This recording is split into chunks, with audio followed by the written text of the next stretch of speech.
University of Illinois at Chicago has one of the most diverse student bodies of any college in the United States. A new ministry centered at UIC, called the Inclusive Collective, aims to embrace that diversity as a Christian movement. For a look inside, let's welcome Rich Havard, Inclusive Collective's pastor and executive director, Caitlin France, their student pastor from Garrett Evangelical Seminary, and Zoe Sheets, the Collective's Leadership Development Fellow and a graduate student at UIC. How did the Inclusive Collective get started? The Inclusive Collective is actually a relaunch of a ministry called Agape House that started at UIC back in the 60s. And in recent years, there have been a lot of transitions and leadership and also in the culture, both in terms of how education is done as well as what's happening in the church. And so in the spring of 2015, the ministry had essentially died. There were no students involved, nothing was happening, and so the couple of different partners who support the organization said, well, maybe it's time that we close it down. Some good things have happened, God's done great things over these years, but now let's move on to something different and something new. And whenever they were having those conversations about shutting it down, I was finishing up a church starting residency at a church in Chicago called Urban Village Church. And we heard about them closing this ministry and began to say, what if instead of closing it down, it's time to relaunch it, to imagine something new? What if God is not done yet with what God is up to amongst university students, particularly at UIC? And one of the reasons why we wanted to relaunch is, you mentioned it earlier, we looked at the demographics of UIC and realized that UIC has no racial or ethnic majority. It's a top 30 LGBTQ friendliest school in the country. 40% of students are first generation college students, and the list goes on and on. And we said, this place, as many people were saying, ministry is just too hard at UIC. It's just too hard. And we said, well, UIC is a microcosm of what our country's becoming. And so if ministry is too hard here, it doesn't bode well for the future of the church. And so why not, instead of just killing the ministry, letting it die, we see if we could do something new. And that started, it was back in August of 2015, and we've been going all the way through today. Can you tell me a little bit about your faith journeys and how you got involved at the Inclusive Collective? I grew up in a small town in central Illinois, and I was involved in the church particularly as a young kid, going to church with my grandparents and with my parents, and I loved it. I loved going to Sunday school. I loved being a part of Vacation Bible School, but as I got older and I learned more about myself and what I cared about in the world, I was noticing that there was a tension between how I felt about things and how the churches I was a part of were communicating to me and to others in the congregation. So while I was never explicitly told that God didn't love me, I heard messages like God doesn't love queer people, doesn't love LGBTQ folks, or God has certain positions that women are intended to be in and they don't include leadership. I heard messages that didn't sit well with the way I wanted to show up in the world as a LGBTQ Christian. And so I kind of said goodbye to the church, particularly as I was becoming a teenager. And when I started at UIC, I wasn't involved in faith life at all. I wasn't a part of a church. I didn't really claim Christianity for myself. And then my junior year, I had moved into an apartment with my best friend Tito, who's also an intern for the Inclusive Collective. And we'd moved in a little bit early. We're prepping for the semester. And so I visited a coffee shop called Pete's right on campus. And I was sitting there intending to organize myself, get ready for the school year. But lots of people were coming by and asking me questions, asking me where buildings were located, asking me whatever there was to know about UIC. And a guy turned around and said, you seem to know a lot of people here and know a lot about this campus. I'd really love to hear kind of your story and learn from you about UIC. And I asked a little bit more and found out that this guy named Rich was going to be starting a campus ministry at UIC. And I honestly laughed in my head and kind of said, this isn't really something I want to be a part of. But I didn't know how to say no, so I gave him my email address. And as soon as I received the first email and read the signature in the email that said, let's get inclusive UIC, I was intrigued. And when I opened the website for the first time and it said LGBTQ or straight, all are welcome here, I decided to get coffee with Rich. And that was really the first time that I learned that not only can you be queer and Christian, but you can actually be fully loved and embraced in leadership and ministry and in a faith community with all of your identities, with no exceptions. My faith journey, I feel like, begins before I was even born. My church, or my family, has always been very ingrained in the church. My mom's dad is a Methodist pastor. My mom was the children's director at my church growing up, and so I spent some endless summers at the church. And so I always loved being a part of that community. And apparently, my mom tells me that as a child, I was asking questions about God, just like at 4 years old. So my faith journey started when I was really young. And when I was in 7th grade, I felt a call by God to some kind of mission ministry. I didn't know what that was going to look like. I'm still definitely exploring what that looks like. But since then, I have been open to hearing where God is leading me. And so I knew that I was going to, at some point, probably go to seminary, become a pastor in the United Methodist Church. And so I went to seminary at Garrett Evangelical Theological Seminary. I'm still there.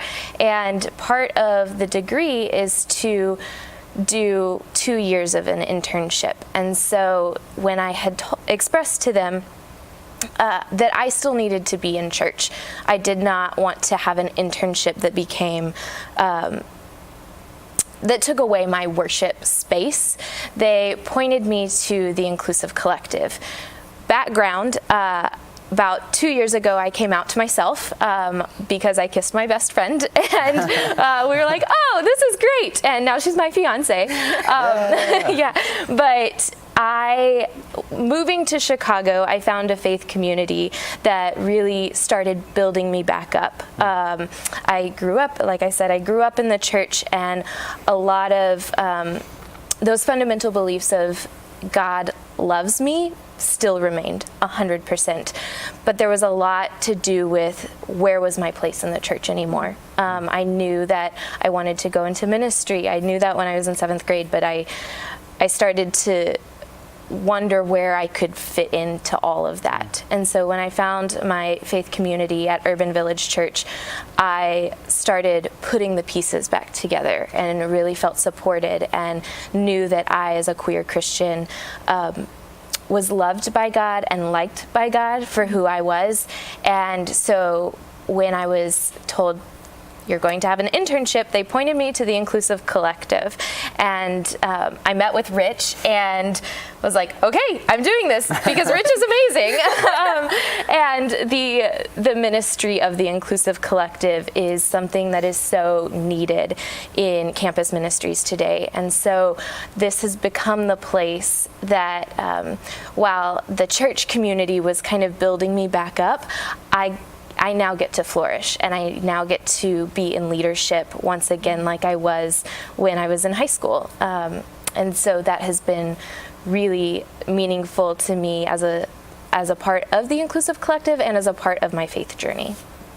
So it sounds like the inclusivity at the core of the philosophy of this group is really important to you, but what does that look like in practice?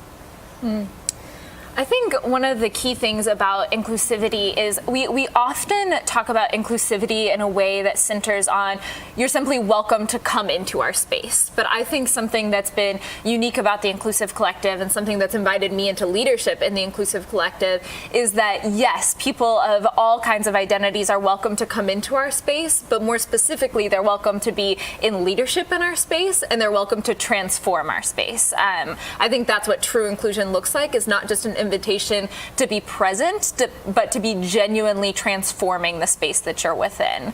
I think often when spaces use inclusivity as a buzzword, they don't think about what true inclusion means. They only think about, what they're really thinking about is diversity. How many different people of different identities do we have? But inclusion means that you have a chance to share your stories, to share your doubts, and to share your identities, and never be met with something other than more invitation to be present. I think Zoe mentioned a lot about transformation, and for me, coming into the Inclusive Collective, I heard a lot about like feedback culture, and what I have learned in this feedback culture of the Inclusive Collective, which we share with the leadership team, but I see it in all of our members of just there's this culture of humility to learn, and to constantly feel like if there's a correction or some kind of feedback because I said something that was hurtful, no one is going to pounce or say, become extremely defensive, that people are receptive to feedback. And I think that is part of what the practicality of inclusivity looks like, is this receptiveness to learning and receiving feedback, in learning ways in which I navigate the world look different than ways other people navigate the world, and we're figuring that out together. How do you welcome people who might come from a more conservative or evangelical background?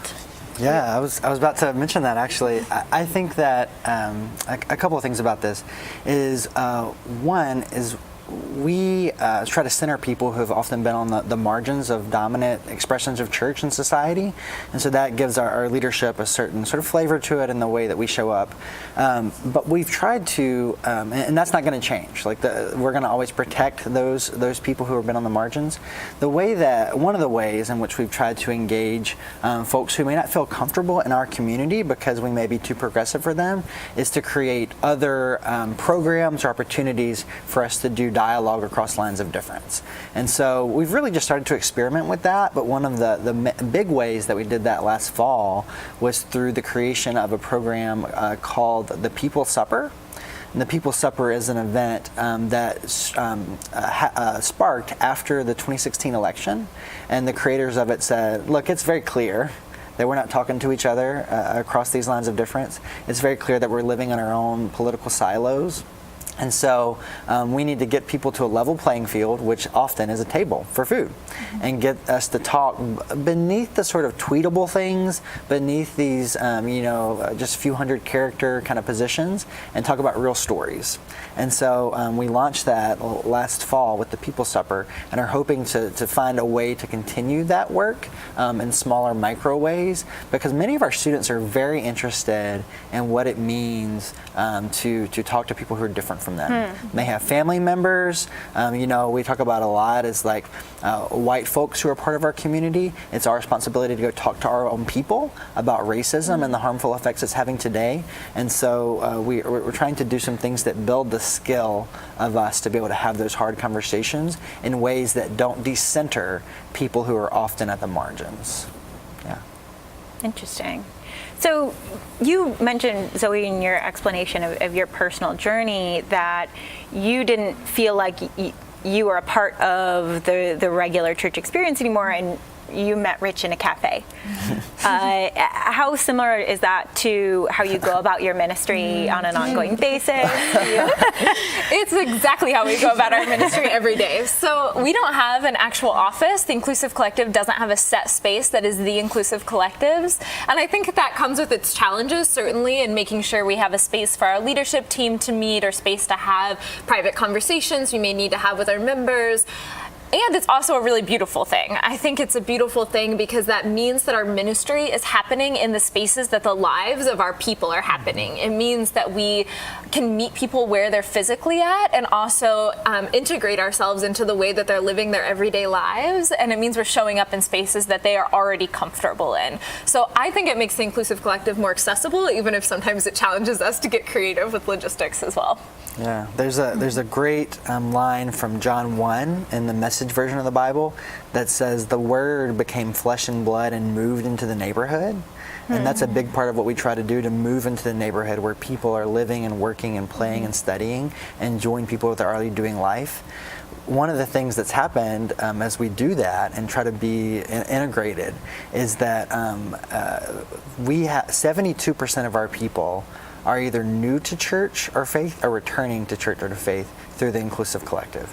So we have folks, many of whom have been very burned and have some spiritual trauma in their lives, who they would never go to something that looks like a traditional church, but when we have small groups in a coffee shop or in another space, that it's way more accessible than other spaces and feels a lot more safe and welcoming. And that's been one of the ways where we have found a lot of people who thought they were done with the church, or that the church was done with them, that have found out an alternative truth, that they're still welcome and want to be a part of these communities.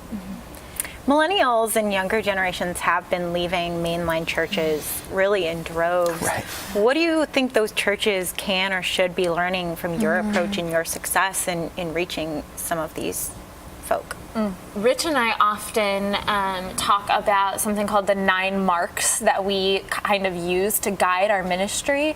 And I don't think that, going through the list of 9 is the most helpful way to answer that question. But I think that knowing that there are set ways we're trying to do church differently, trying to make church looks different is really helpful.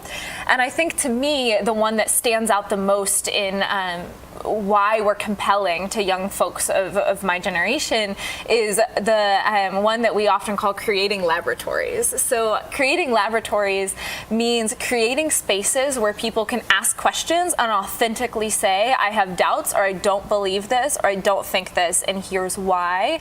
And it creates space for folks to develop more questions and try to find answers to the questions they have without being constantly just fed things that they're expected to believe. And to me, since I had so much tension with things I had been taught in the church in the past, that was what made the Inclusive Collective relevant for me and made it a space where I could rebuild my own faith, because I could say, this has upset me in the past, this is what I have doubts about now, and this is what I'm leaning towards the answers might be for my life, but I'm also not sure, and that's okay. Mm-hmm.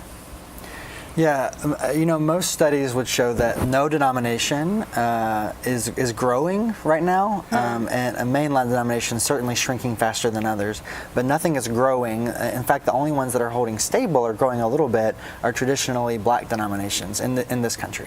I think in the Inclusive Collective, we often, they'll laugh because they hear my shtick all the time about I think one of the real maladies of the mainline church has been in the midst of decline, in the midst of changing culture, to become watered down and Jesus squeamish.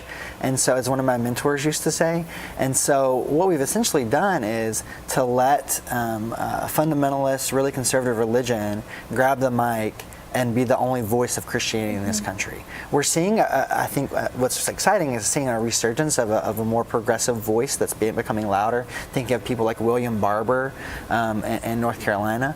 But what I love and what we try to do is to say that, the best way, we use a quote by Michelangelo, critique by creating.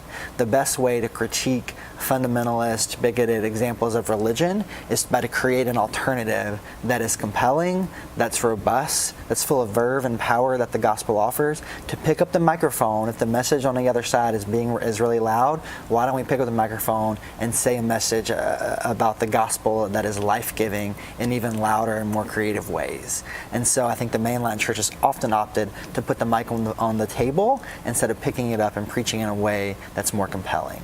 And so what we try to do is we're not afraid of words like evangelism. We're not afraid to talk about Jesus. Not to the exclusion of other religions. We in fact have great relationships with other faith groups on campus, but because we're going to own who we are and preach the message we believe that we're called to preach. In the Inclusive Collective, we have 5 We Strive to Be's, and 2 of which have been really important for me learning how to go into church ministry. One is this authenticity, and I think as we think about millennials, I hear people from churches all the time asking, what is it that millennials even want?